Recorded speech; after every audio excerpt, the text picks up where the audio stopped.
you've already trained and came out of college, and now all of a sudden you're back in our draft and have to prep for, a combine. What was that like for you? I'm in a different place now than I was, and so listening to my body and different things that I needed. A lot of this stuff is new, I didn't even get an interview after my pro day, you know what I mean? So this whole interview process is new, but it's enjoyable.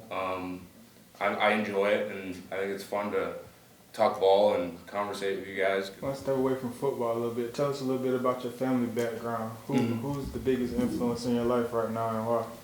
The biggest influence in my life would be my dad.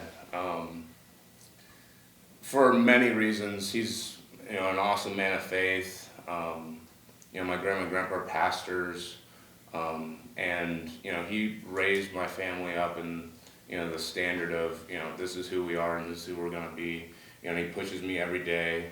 He uses maybe a little bit too many. He was a golf pro. Too many golf stories to equate to my football journey, but the lessons apply in a lot of ways, even though we haven't gone through the same stuff. But so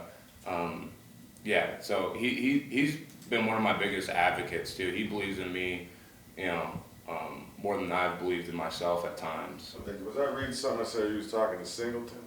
Yeah. How you know Alex? Farhan, he connected us. Yeah. I actually trained Farhan's kid at FSP, and I worked there in the evenings too, and so he stopped me as I was going back and forth between the office area and the weight room, and we started talking, and then he connected me with Alex, and Alex kind of gave me some advice and stuff like that, and so what to expect, and so it was cool to hear from his perspective, and he's like, hey dude, like the CFL is no joke. Like they got guys. It was your time at Seattle. Just walk me through like an install, maybe one of the opening installs, or your home base. You explain one of the installs. Walk me through the call, the front, the coverage, the rotation. Okay.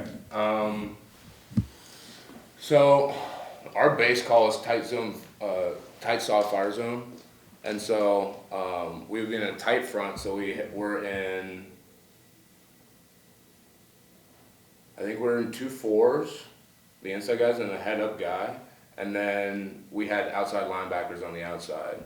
And it's basically like our base call that we would call, and we're blitzing, off the side, and we're manned up. So that was like our home base call, and if everything was going crazy, you just go, the mic, it's Coach Hurt, the big guy, tight partial.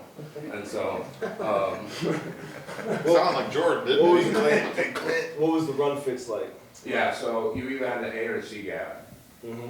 And so, as a Mike, you had the A gap, and then the other guy, you had the C gap, or, wherever it was to the tight end. And, your man off, you got the back and the tight end, so, your fifth base off your gap, your man. Say Coach JC drew something up on the board. Could you take it from the board straight to the field, or are you a guy that has to go through reps with a walkthrough, and are you a rep guy?